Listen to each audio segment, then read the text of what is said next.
Thanks everyone for joining in. This is Varun Agarwal, as most of you know. Me, I'm a senior associate editor at ETCIO, and I would like to welcome you all in today's special closed door discussion brought to you by ETCIO in association with Tata Communications. Today we are talking about securing a distributed work. Now, as you're aware, COVID-19 has led to 2 years of transformations in less than just 2 months. While most organizations have enabled work from home, some like Twitter have even gone ahead to declare work from home a permanent policy. Although some large organizations may be well geared up for the change, others will have to rehaul their security framework.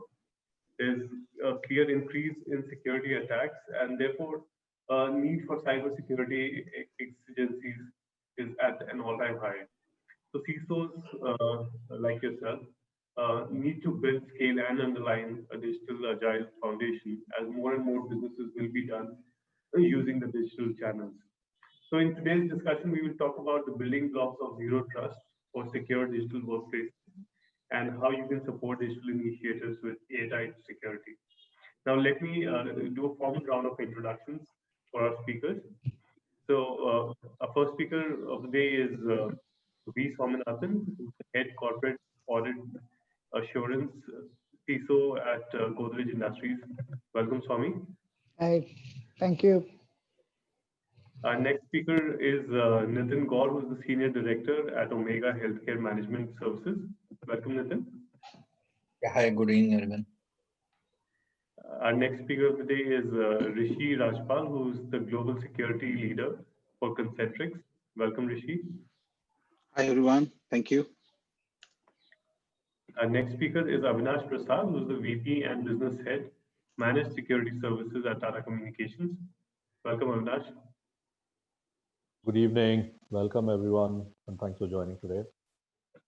Last but not the least, we also have Sridhar S., who's the Vice President at Tata Communications. Welcome, Sridhar. Good evening, everyone. Thanks for taking the time out to join us today. Let me just kickstart this discussion with Swami. So, Yep. Swami, I would like to just ask you, how is return to work impacting your IT and physical infrastructure outlook? Because there's been massive impact. So, has it kind of made you rethink infrastructure and look at downsizing, etc.? So unlike a BSFI or a telecom sector, the brick and mortar is always slow to react to any scenario. But this pandemic has really forced us think differently. We have been, of course, working from home for the last 8-9 months, and the whole IT infrastructure has changed for good. The entire, if you look at the entire financial closure that we did as of March 20 was right from home. So the whole IT infrastructure supportive of how the accounts closure happened, how the audit processes happened. The technology support was immense. Of course, the security part was the backbone of this change. So it's a complete mindset change, especially from a brick and mortar. The auditors, especially I come from the audit background, and I know how difficult it was to close the audit this year. But we have learned over a period of time, last 6 months. Physical stock takes, to just give you an example of how the technology landscape is changing, is we did 100% physical stock using mobile cameras, physically verifying. You suddenly you're taken off guard and you don't know how do you take stocks at a closing year.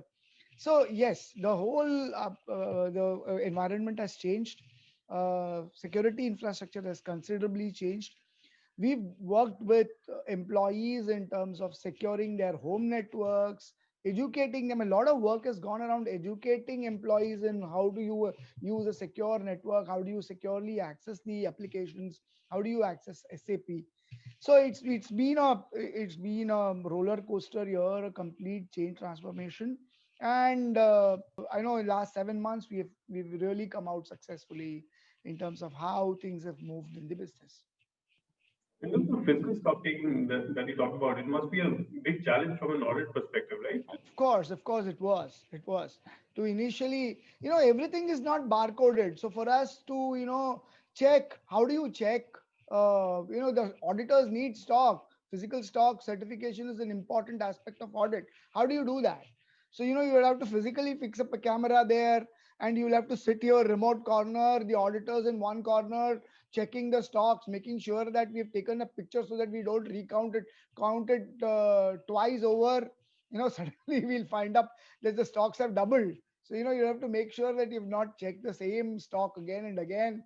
So you take pics, and you take a video shot. You don't do all sort of things. Uh, the other part was physical documentation. I mean, how do you do audits without physical documents? And you would complete off guard. You see, how do you do or checks at factories? We have 135 locations across the group. How do I do physical checks of documentation? It was a complete nightmare, and hopefully we've learned. Document digitization is in full swing. Things people are accessing documents remotely. Yeah, it's going to be a new world, in another 4 or 5 months. Absolutely, and it's even more so true for highly regulated industries Yeah, like this. yes. So, Rishi, for a lot of organizations, they're kind of recalibrating their infrastructure outlay and looking at things differently. But for a highly regulated industry like yours, I mean, it's all the more challenging, right? How do you manage cost and also make sure that everything is highly secure? Yeah, correct. And when you serve like 500 customers, different customers ranging from financials, industry to automotive to tech support, everybody has a different regulation that applies to them. But I think pandemic has broken a lot of myths personally for me as well, because I never thought that I'll work from home for so long, and I thought India as a country is not conducive to work at home. Uh, but I think some of the myths have been broken and busted.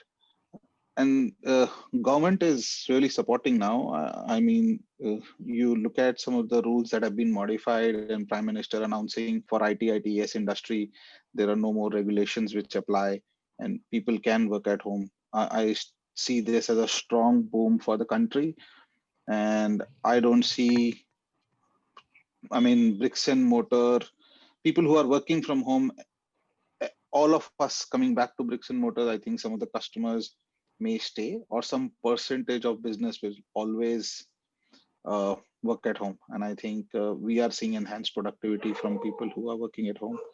I mean, I'm sure people on the call would agree that they're working longer hours as they're working from home because they're always available. So True. You Absolutely, touched, there's starting you in a touched a new raw trend nerve. today.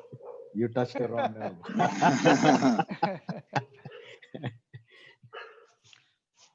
Right. Nitin, if you can hear us, just wanted your perspective on the same lines in terms of, the overall infrastructure outlay. How do you look at things? Because in the healthcare industry, the number of attacks have kind of skyrocketed in the last 1 year. So how are you managing things? Yeah, Varun, I'm totally echoing with Rishi and Swaminathan also. Like, see, it's opened a lot of, the thought process, our mind block. And I'm telling, this pandemic, is help us to move to the next, kind of the buzzword digital transformation. We just adopted, some cloud culture, and, our being in regulated industry, we are not allowed to work from home. There was no policy when, before the pandemic, but we rolled out this policy, approach to the client is also, bring to their board, okay, being an outsourcing agency, we outsource work to the India. So as we are working from home, why the India employee can't work from home? So this is a thing, it, come up into our client mindset, and they allowed us, and we bring a lot of protocols in terms of, the security and the privacy. And the things are going on. But yeah, initially when we rolled out, the assets tracking, or the challenge, distribution, logistic part by the administration team, IT team to enable the VPN and the secure access and the licensing, procuring. So a lot of efforts was happened, and then right now initially we all people struggled with the mindset of work from home. Some operation challenges are there, but till now all are used to.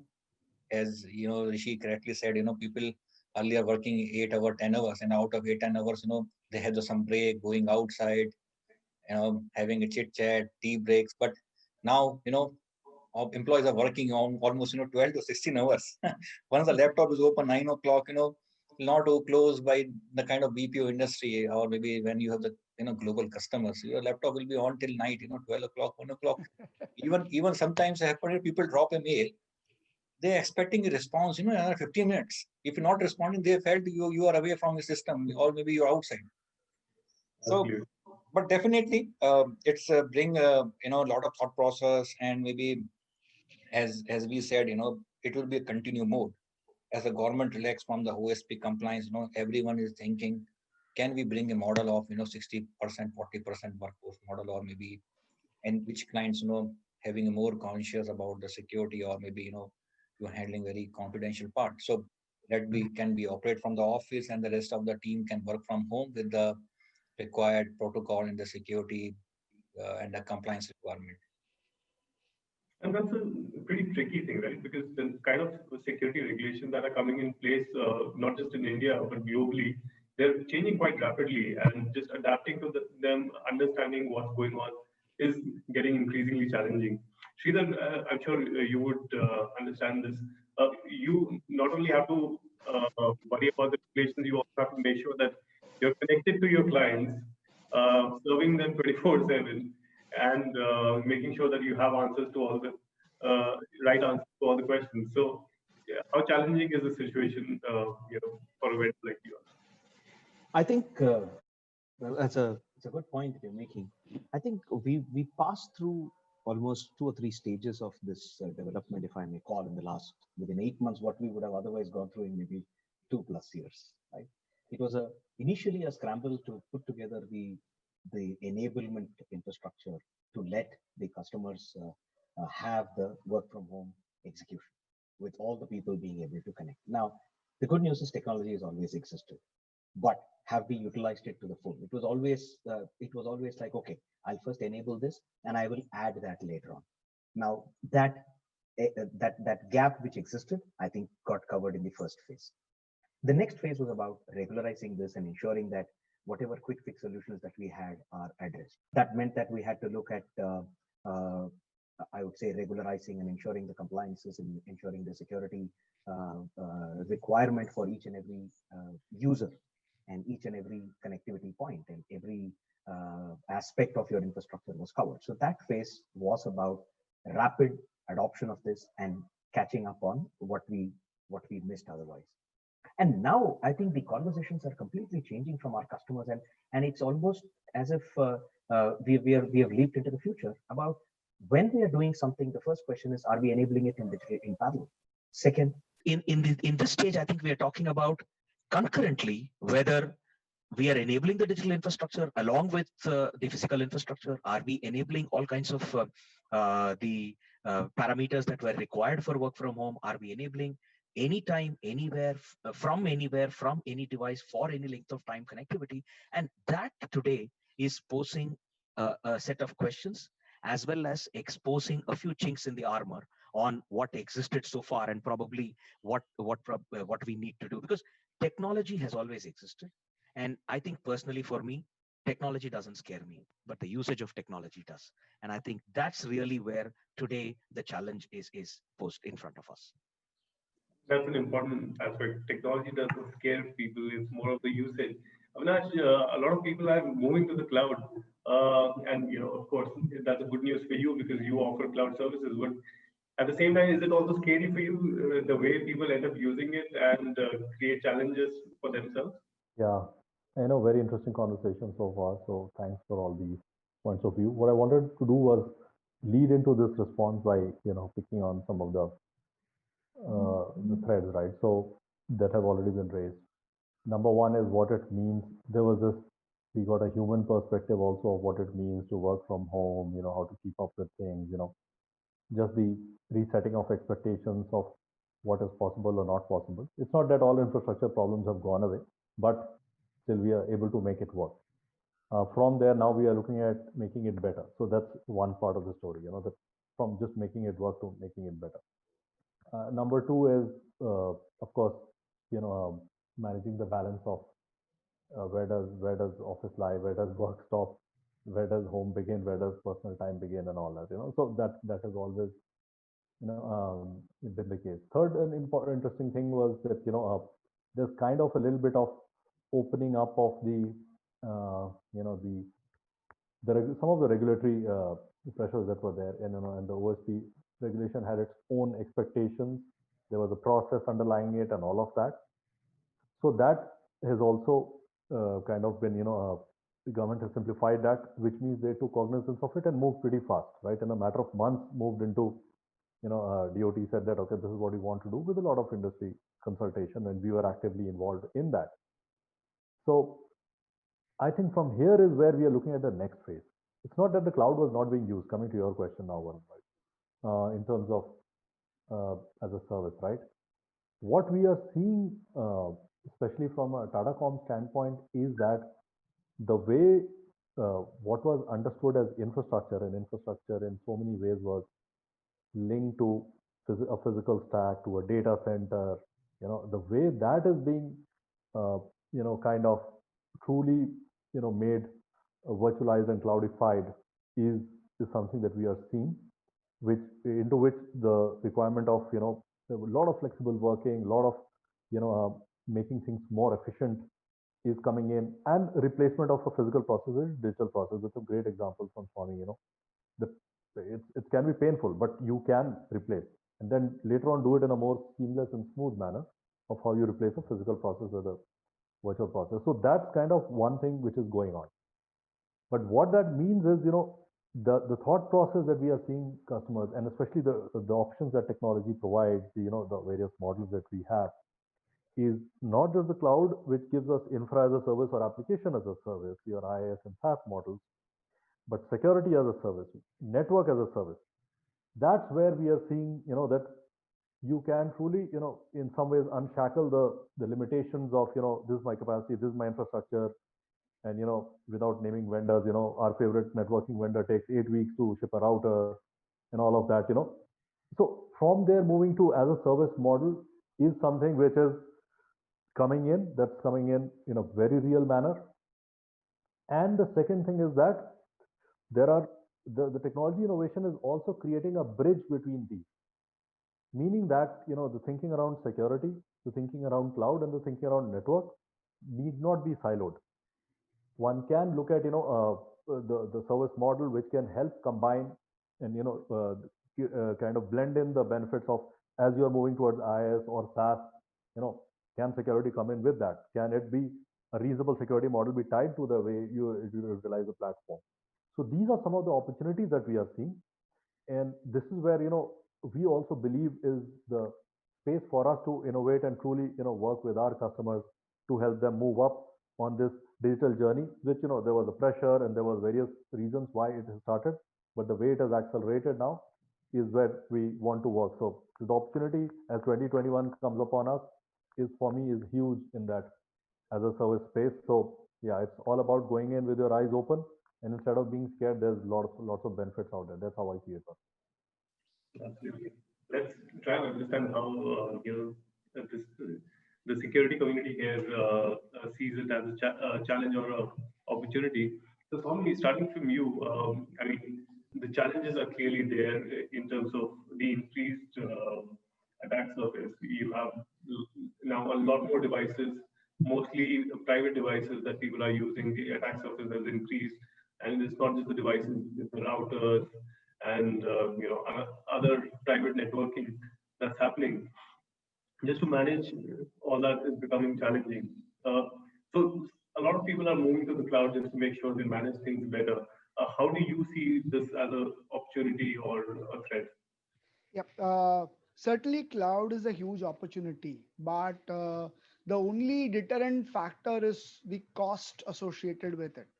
And the other challenges, the mindset change, especially from why I keep saying and differentiating between a BFSI or a telecom or a regulated industry versus us, is because of the cost factor involved. The investment in technology takes a slower turn as when it comes to investments like that. So it is still wait and watch. I agree to a large extent with Avinash that going forward, that's a huge opportunity in terms of the manufacturing sector investing in technology in a big way.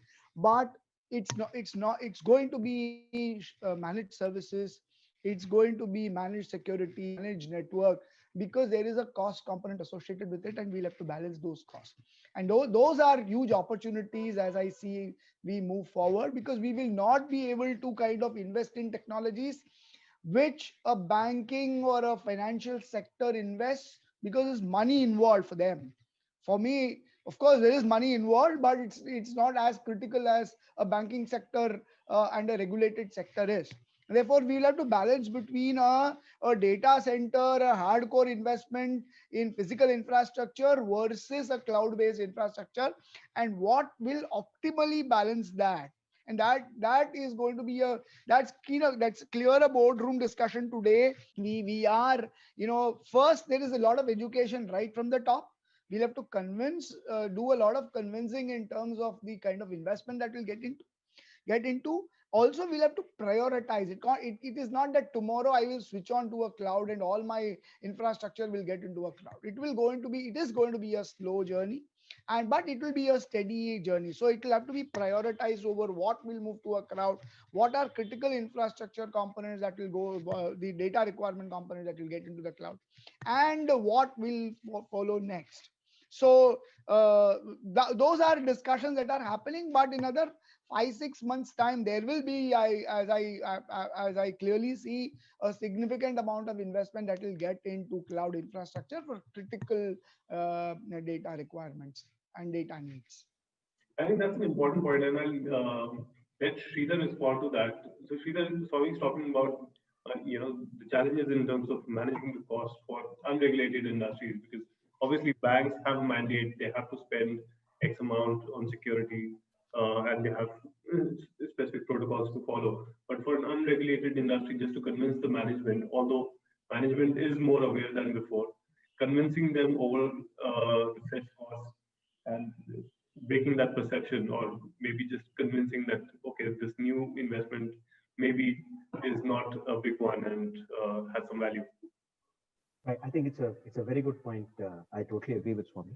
The reason is many customers at the beginning stages of this work from home suddenly realize that the amount of data being transferred and the amount of consumption that is happening and the kind of data being transacted across the infrastructure that they had on the cloud suddenly gave them some billing shocks. And see the difference between, and one of the CIOs very clearly told me this in a conversation, that in the past it was a predictable expense and they were able to give a yearly budget or were able to give a monthly projected expense and they were able to just pass the budget. Now in a cloud infrastructure, what happens is last month was X, this month is X plus delta X, next month is X plus 3 delta X, and the month after that is X minus delta X. So it's almost a situation where every month they are ending up justifying to their finance, and it's a drain on their resources, right? And I'll tell you why this is happening. Because in a own data center that you have in a sort of a predicted environment with a set of predictable workloads, you are able to manage the infrastructure in a certain measured manner. Now, when you move this to the cloud, it does bring with it certain elements of agility and flexibility and scaling up or scaling down on need. But I think to his point, he's absolutely right. Does every industry, every workload, every customer need that? How much and how far do they need that? And then what does the data regulation and data residency requirement lead them into in terms of where it is going to reside? Now, the moment you start asking these kind of questions, then you would realize that having your own infrastructure is not too bad after all, so long as you're able to make it available on the cloud. So I think what is needed now is we've got the learnings from all different situations to be able to factor that into what the planning should be, looking at the kind of workloads that are there, what's the kind of scaling, what is the kind of agility required, and balance out between your own infrastructure versus a hosted infrastructure versus a cloud and versus other SaaS applications as well that you would use completely off the cloud.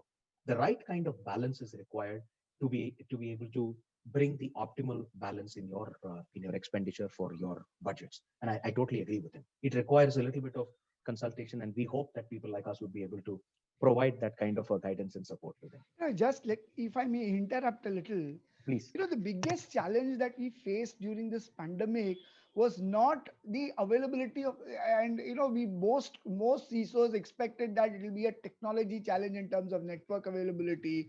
How is most telecom operators going to provide our seamless network? The biggest challenge that I faced was storage. Would you believe? Because most we had actually planned data storage by employee to say half a TB of data per employee, and suddenly everything conked off. There's huge data storage requirements, and we were like suddenly saddled with how do you store so much of data, because there was latency in terms of people working, and there was a lot of requirement in terms of even individual laptop storages, which was not designed to kind of store so much of data for a temporary period. When you were in office, the office infrastructure was taking care, but suddenly when you're working from home, you had a completely different set of requirements. So everybody's data storage requirements went off, and we'll have to reconfigure their laptop configurations. We had to look at temporary data storage points.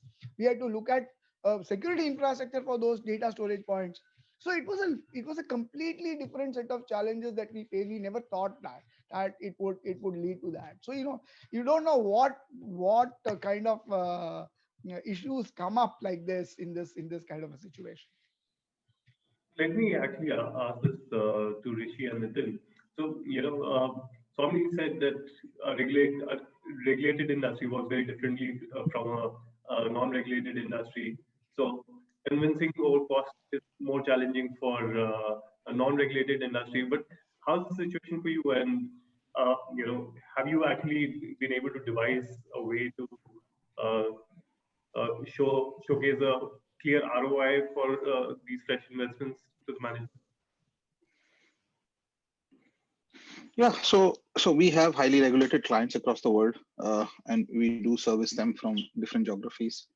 I think the basic principle that you go on is that the show must go on, right? And we were at a situation where when COVID hit and cities were locking down, it was directly impacting the business. So the customer was also open on work at home, but we went under a lot of scrutiny.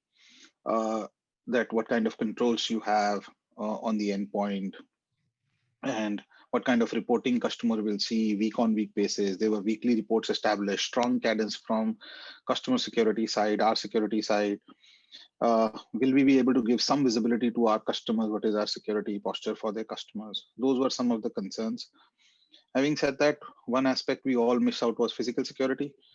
And we all know that that risk we somehow accepted in back of our minds, that people will do what they are told to do, right? And by signing a small piece of paper, which is an NDA or an enhanced NDA or do's and don'ts of work at home. And we had to innovate a lot. So for example, when I said that I considered Indian environment not very conducive to work at home, there are people who are operating from PGs.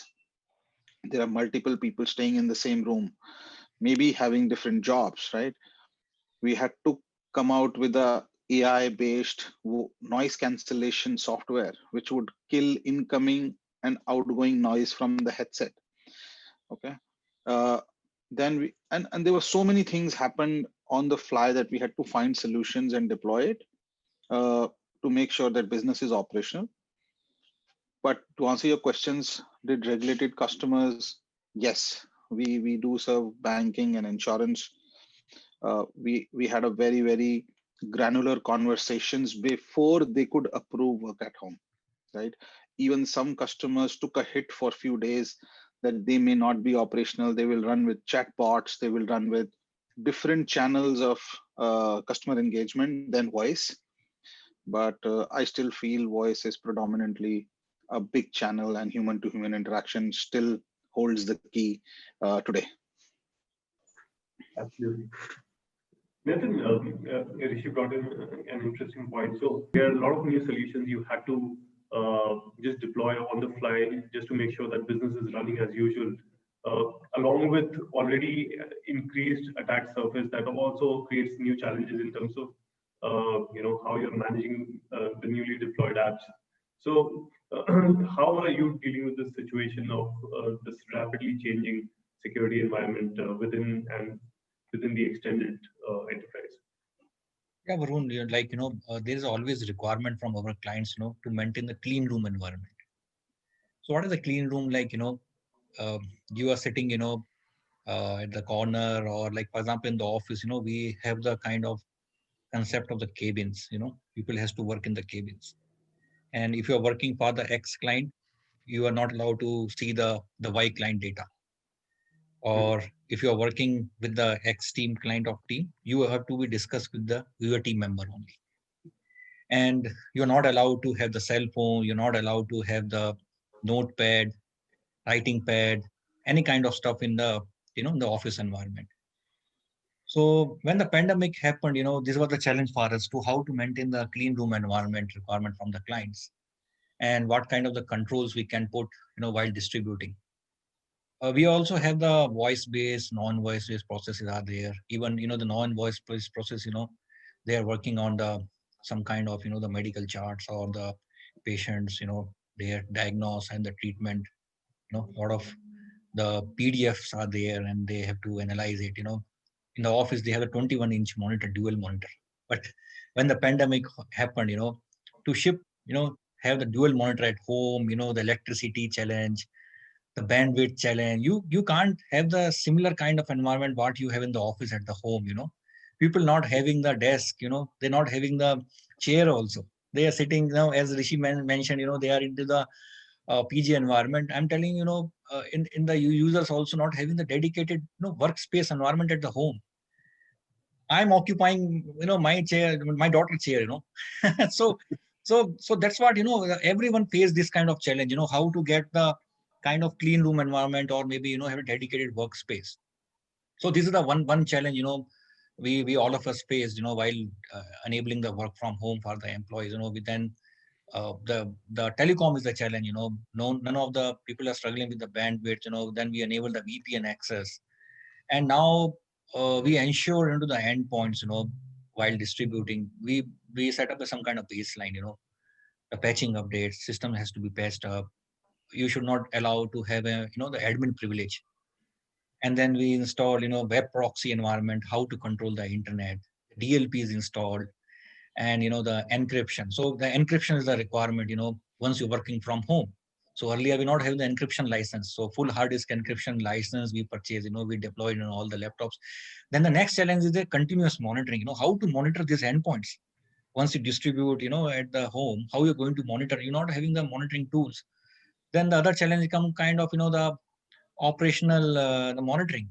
Now the TL and the operation manager is asking, okay, to IT, can you tell me how many hours my user is active? 7 hours, 8 hours login is there. This is another challenge came from the operation. I'm not able to reach my team. He's not picking my cell phone. Can you enable kind of the collaboration tools? Now the collaboration tool we enabled. Earlier we have the Skype for business within the office. Now you have to enable the secure kind of this collaboration tool also. Then we enable the collaboration tool. Then we have to put the restriction. You should not allow to share your screen to the outsider domain. So many the checklist has been built while enabling the work from home. Still challenges are there. Then the monitoring part. The endpoint visibility is very important. Now our clients is also asking to furnish the report the monthly basis, how the endpoint is working, and the audits are happening from remotely. This is a new learning for all of us, remote audits.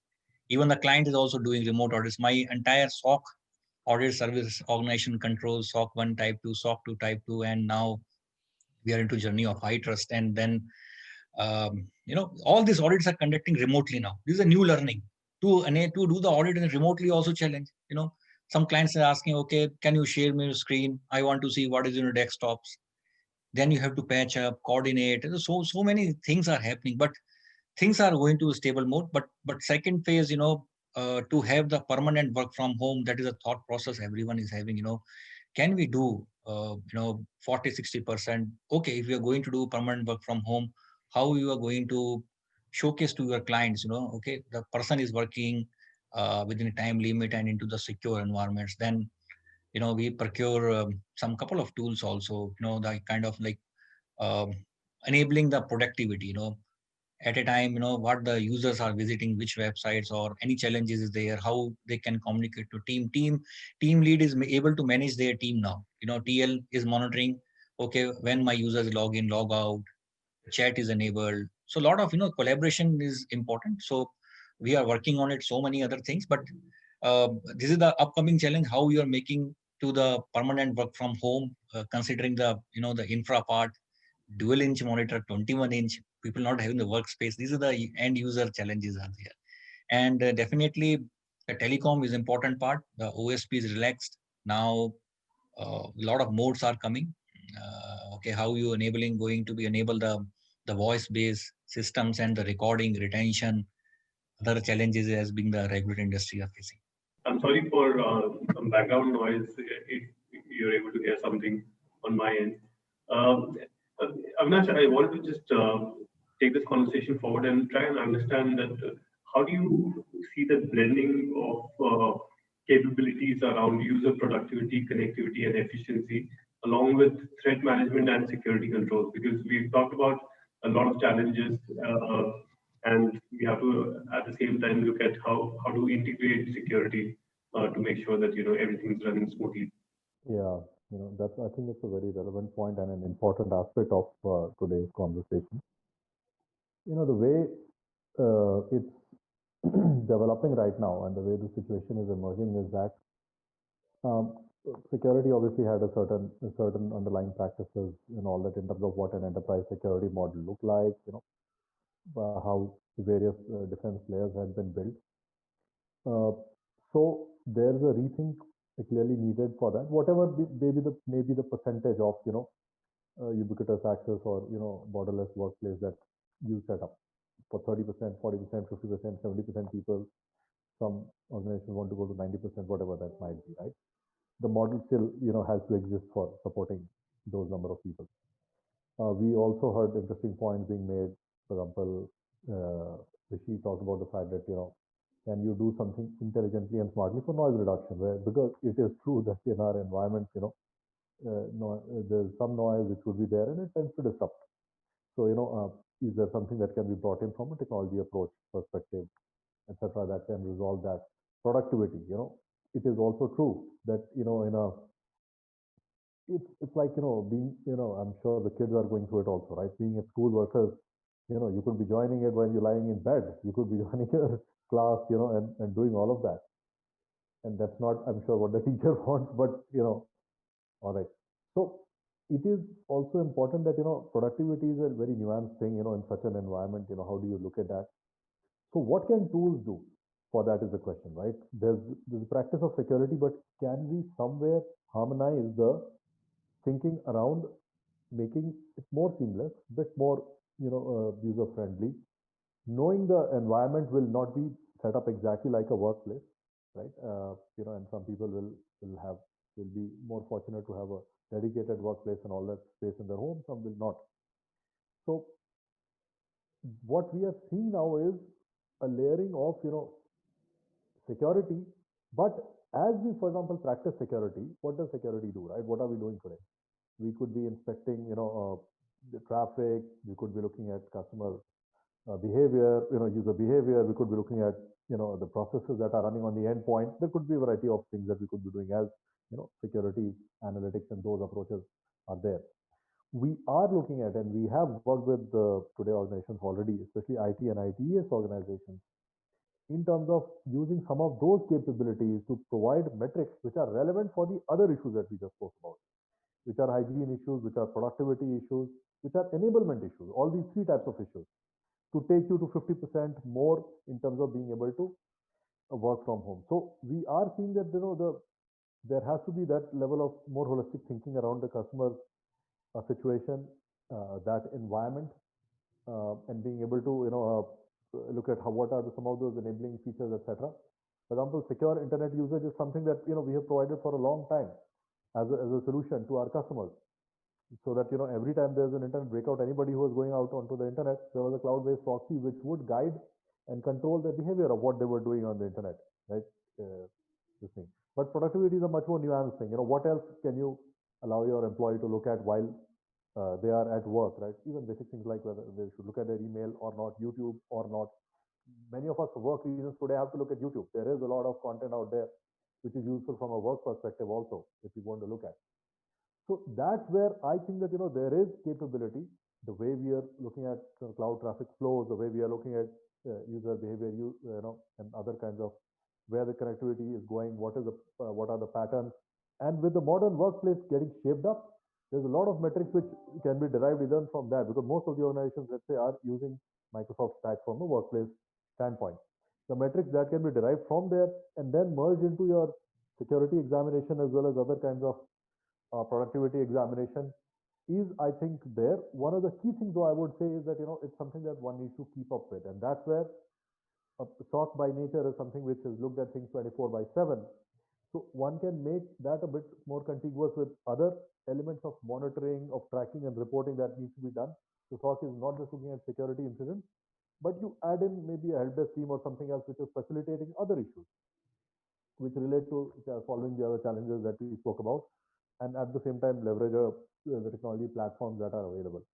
So I think these are some of the approaches that we are keen to work with our customers on, experiment on. Some of these have emerged through the discussions that and solution POCs that we are having, enabling a lot of different form factors or devices.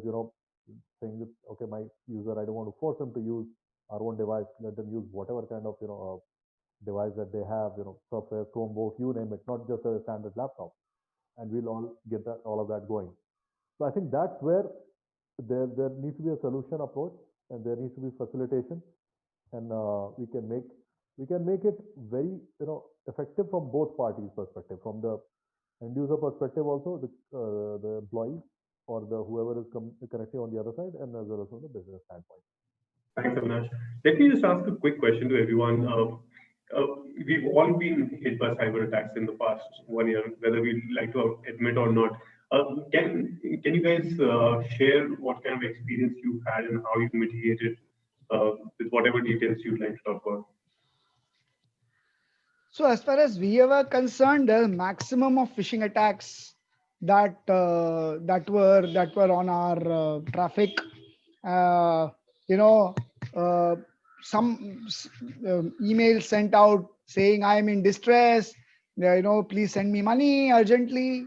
Those kind of attacks were very common, and we managed that through the finance teams were sensitized that, okay, even if in case of a emergency mail like that, please do check back, and before you release money, do check back. So there were a lot of physical controls that were built around, but other than that, nothing that worried us.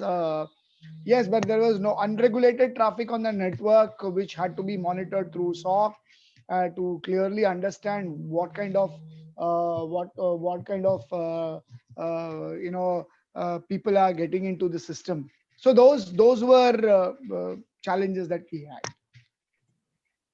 Sure. Nitin, would you like to share any of your experience? Yeah, so basically, Varun, some attacks vector, are common, kind of like phishing mail, and this ransomware attacks are common, used to facing a lot of industry. So definitely, we're also getting some kind of phishing mail, but we put a lot of the policy control. My almost 70% of workforce is not allowed to send to the mail to the their Gmail, Yahoo mail. So at least we put some restriction, but definitely the risk is always be there. Second thing, because of work from home environment, you bring another kind of the risk. Metrics is changed now. Now, as I mentioned, user are working from home. So what are the controls you can ensure? Your data does not get leaked out. From the personal. When people are working from home, someone should not take the screenshots. we enabled a lot of controls, in the endpoints, but still, if someone is having the cell phone, should not take the picture. So these are the kind of things, the challenges are there, and we are educating the users also. And, we are also exploring some couple of tools, where, kind of the computer vision tools are there, which can detect, and block the screen if anyone is, violating the, kind of the norms. Second thing, about the endpoint controls is very important. Nowadays, so many other tools are coming, kind of like SASE is the new buzzword, the secured access kind of stuff, uh, service edge. So this is the, the upcoming technology. Zero trust network is there, which we are also exploring, to control the endpoints. Endpoint is the biggest challenge for us now, work from home. But the other aspects, the one is the external hack, one is the internal. The internal is also become a more now. If the trend will continue, work from home. So company has to enhance, more monitoring towards the internal hacker, or maybe you can say the insider. The hackers are more.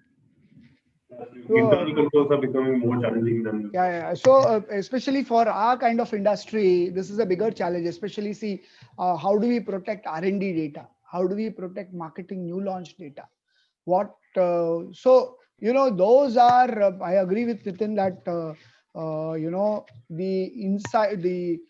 insider data theft is a bigger challenge than any kind of cyber attack that happens on the network or the system, and that is something that is you completely user discipline defined.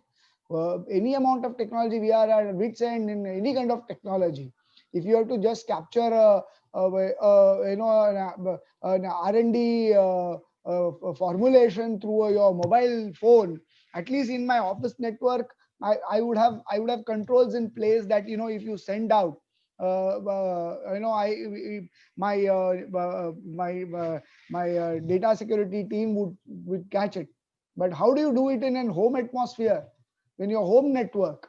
What controls do I build in there? So those are challenges that we are still grappling. And yeah, and also, like, I'm just giving you one example. We spent a quite time with my HR team. Now people are hiring in a remote. You are doing a remote hiring. You are providing the assets, either company assets or their own assets. So we enforce, okay, you have to work on the company assets. But now, once he's in the office, he is working on, your office infrastructure. His shift is over. He going back to the home. What he's doing outside, it doesn't know. Now, another challenge is there, if his spouse is working in the competitor company. So these are some kind of risk, maybe it's not IT will address, the HR also do need to be involved, some proper background verification has to be happen. If you hire any employee, you have to ask them, okay, whom you are going to stay, where you stay from, where you're going to operate. You have the proper infrastructure, where your spouse is working, if he's working in the competitor environment, both. So this is another risk will come, like kind of the insider threat. So these are things you can't address by the IT, some more, due diligence is required from the hiring time also. Absolutely, and like Rishi also pointed out, a lot of people are working in a PG with 3 or 4 people, in a small room. So just checking who all are staying with you, which also keeps changing rapidly, that's going to be quite a challenge. So Rishi, do you want to share any specific experience with us? Yeah, on the attacks, there'll be a lot of potential attempts, and how attempts become into a valid opportunity is something we try and block as part of security teams.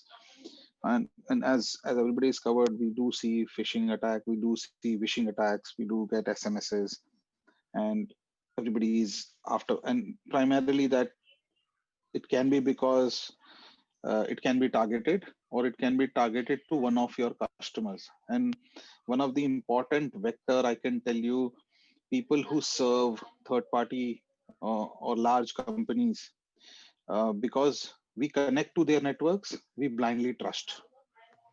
Okay, so and that's something we need to be very, very careful of. So it is the entire ecosystem. You may not get breached, but your supplier or your customer may get breached. and the way it spread is really, really fast. The last metric I was reading is a ransomware takes about 1 hour 58 minutes to penetrate to your entire network and comes from your operations to a halt. So 1 hour 58 minutes is nothing. It's not even the time to react, right?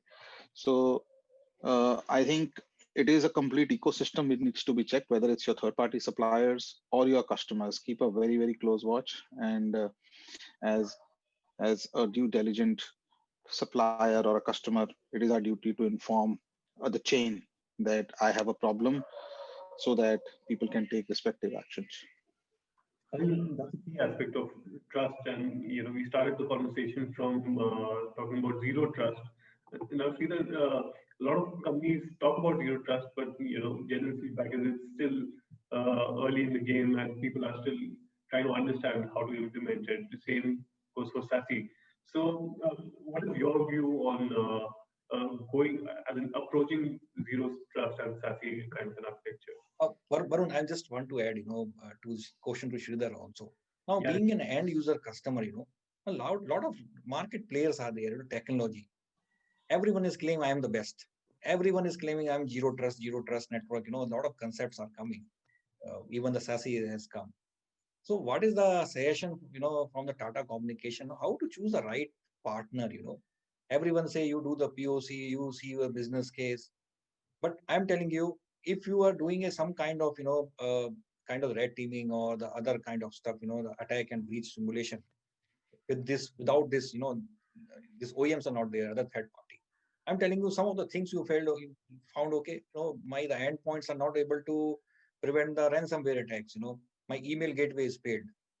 So how to evaluate the partners or the SI or technology, maybe some inputs are required from Sridhar to our like end users. So I'll deal with that in two parts. So the first part was what Varun you asked. I think we are definitely moving from a trust and verify environment to a zero trust for sure, because we've all read identity is the new perimeter. How do you manage the identity and access of all the users, and given insider threats as well? But overall visibility of all the users, the devices, what they are doing, what is the kind of rights that you provide them, definitely is important. And I think hence, given that you don't have a sort of a point-to-point connectivity that you had earlier, and you're going to have a spread of infrastructure across your own, plus some hosted environment, some IaaS, some SaaS, etc. It's no more a point-to-point connectivity, and it's no more just about trust and verify. So I think zero trust is directionally the way to go. There are enough technologies available, and Nitin, you're right. There is definitely a claim by every vendor that this is correct or that is correct or this is the best solution. Now, what I'd like to place before you is the two aspects. One is, how do all these technology elements work together? And there will always be some level of better together story with either two different companies with overlapping or similar technologies, or if it is, for example, the same company which is present in different technology areas. So, for example, the same company could be providing you the internet access solutions with maybe an addition of a CASB solution and maybe something else. And so they might be using easy homogeneous connectivity with a single source of truth, which is your Active Directory in the environment, right? So there is definitely some level of merit in putting all these technologies together from a single stack. Thereby, the number of agents are reduced, and the ability for you to coexist is that much better. So that is with respect to technology per se. But I'll deal with the other part, which is, who is your provider? Whom are you going to work with? Just a data point. I think in the period from when the lockdown started to, if I recall, July, in a period of about 4 months or so, there were some 435 advisories which were sent out. Now imagine who has the time or the ability or just the sheer bandwidth to be able to put together the inputs from all these and act on it and be able to do what is the remediation action for their organization.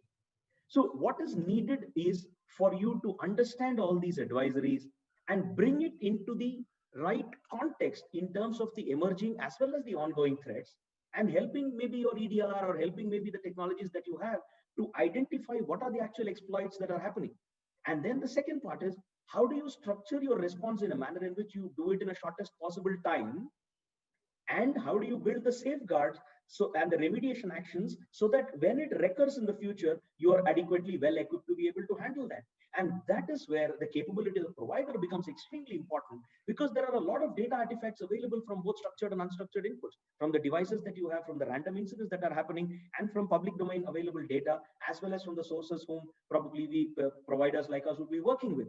Now, to just piece together all this information, massage this data, look at all the data artifacts, and provide the right kind of guidance is really where the strength, the ability of the provider, and that is where, like we always say, the people, process, and technology, how the technology is being acted upon with the help of the right kind of human intelligence, the skills and expertise, as well as the data backing it in terms of the right kind of actions. I think, Nitin, that's what is going to separate, because technology is always there, but a combination of technologies does not just provide you what you need for your infrastructure. There are lots of blanks that need to be filled up, and your choice of who fills up the blanks for you is definitely going to make a very big difference in the way you respond to these kind of threats. I'll stop here. Back to you. So, Yeah. Varun, if I may interrupt, so just to add on to what Sridhar is saying, it's just not that one technology will solve all problems. It will have to be a combination of policies. It will have to be a combination of processes. It will have to be a combination of technology, multiple technology solutions, and to kind of multiple problem sets. So it cannot be one size that will fit all. Absolutely. Absolutely. Thanks, everyone. We are running short on time. Maybe any other queries that you have, we can take up maybe one quick question, and we'll wrap up. Nitin, if you had any doubts.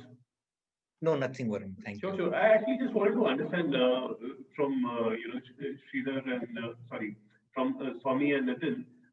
Basically, people are looking at different ways of security. So most of the security is still hardware and software based, and we're talking about security as a service. But how open are you guys for something like a security as a service kind of model? So this needs to be evaluated. I don't have a ready answer for that, but the partner with whom this kind of service we will work with will have to be a very trusted partner. The security infrastructure that they will have to give us will have to be high quality. So we always say, high security, high quality, high speed with an optimal cost. So it will have to be a balance of that. So service at a service as network as a service, security as a service will evolve over a period of time, because we will not be able to build all these technologies in house, and we will not. So it will have to be an optimal cost. Fair point. So add a quick point, Varun. Just to close up, if you were to look at that one to really, enable the model, and let's say this is the model that you feel will still be a significant model, the model as remote working and secure this thing. What would be that one, the top security area or project that you would think would be most important or relevant for you for 2021 to really to make significant progress on your goal of saying that yes, I've been able to make it available in a seamless manner for 50% of my employees, or whatever that goal might be? So can I take that? Yes, yeah. So for us in the non-regulated industry, digitization is going to be a big initiative. Process digitization, document digitization, availability of document at any point of time, so that decision making can happen from anywhere, because that's a big lag. Unlike a regulated industry where everything was available to them on the go, for us it was not. So we had to build it from scratch. Most of us are still paper. So we will have to go digital, and we'll have to go aggressively in terms of digital data. So anything which relates to storage, security, accessibility, and remote working will have to be enabled. So that's going to be the big initiative that will come in next 3-4 months. Because once we've tasted this work from home culture, and if this trust culture that we were talking about some time back has to proliferate, then we will have to actually uh, provide that kind of infra to people so that they can work from anywhere. So if that has to happen for our kind of industry, availability of document and data has to be seamless. Got that. Varun, like, Thanks. from our industry perspective, we also regulated, but, this kind of pandemic bring a lot of changes. We are also moving to the kind of automation. We had tie up with the UI path. We are also into journey of a lot of automation work is going on into the company, and it's a kind of complement to the human. We are also into journey of developing some bots. But yeah, definitely, security as service is there. We also working very closely with the Avinash team, some of the areas. And, one side, the security challenges are moving on, and then the challenge is into the talent.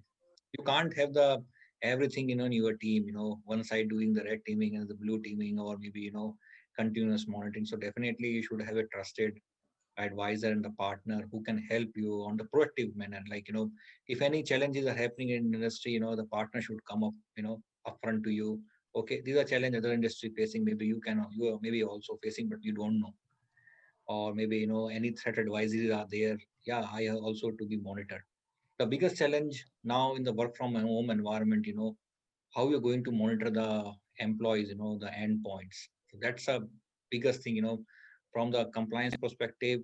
The visibility, collaboration is very important amongst the teams, and then the end to end, the production monitoring, what the work they have given, they have finished or not, where they are lagging, any help is required, the remote desktop supports. So all those things, is come up. Maybe Tata Communication is having a lot of, tools and products, and maybe, they can able to address, so many challenges. But definitely this kind of model everyone will adopt now. Physical, they are not renewing their, the lease in the Bangalore properties, and they are just assuming, people working from home. Now distribution, the hardware, software, lot of companies, putting a lot of efforts, brainstorming the next. Okay, some people prefer the another problem, the capex and opex. My company prefer the capex. Now all the solutions are coming to the opex model. So this is another area where the solution service provider to come up. Okay, if any customer is able to have a capex, put into capex model. Anyone would like to have opex model. The flexibility should be there. Absolutely. I'll let Sridhar make a quick comment on this. We are running short on time, so we'll have this last quick comment. So Sridhar, both Swami and Nitin talked about showing interest in a lot of new technologies, but ultimately it's all about managing costs with new deployments. Cost has always been a challenge for us, right? You're always going to have diminishing budgets, but more and more things to accomplish. I think any partner who's able to provide a combination of all the three that they would want. One, visibility of all the devices, the users, the applications, etc., from wherever they are. Second, the right kind of governance, right? It's not just about throwing some warm bodies at it or running a few Python scripts. It's about actually being able to give you the right kind of operational backbone that is able to handle what is required. And third, compliance. Given the environment today, there are various regulated environments, and many other unregulated environments are also coming up into different forms of regulation. The simplest one is the data regulation bill that we have, the data privacy bill that has come about. It's going to change the way we have approached data in the past. Data residency is going to determine the extent of cloud adoption. Data residency is going to determine the kind of security technologies that you're going to use. So what is required is actually the right combination of a partner with technologies who is able to put together the right kind of skills backing it to accomplish the visibility, governance, and compliance. I think that balance, if it is there, with increasing expectations, with the right levels of automation, the budgets will probably be lesser of a problem than what it is today. Hopefully. Sure, Swami. Thanks so much, guys. With that, we've come to the close of the session. It was quite an engaging session, and thanks so much to everyone for actually opening up and sharing your valuable experience with everyone. I mean, it's not just talking about solutions; it's more about sharing your experiences that matters, and it helps each of us there. So, in case you have any follow-up questions, you can always reach out to us. We'll get in touch in case there are any follow-up doubts that you have. So with that, thank you so much for joining in. We hope to see you soon for such sessions. Till then, stay safe. Thank you. Take care. Thank Thank you very much. Thank Thanks you, for your Varun. time. Thank you. Thank you, Good everybody. day. Thank you, everyone. Bye-bye.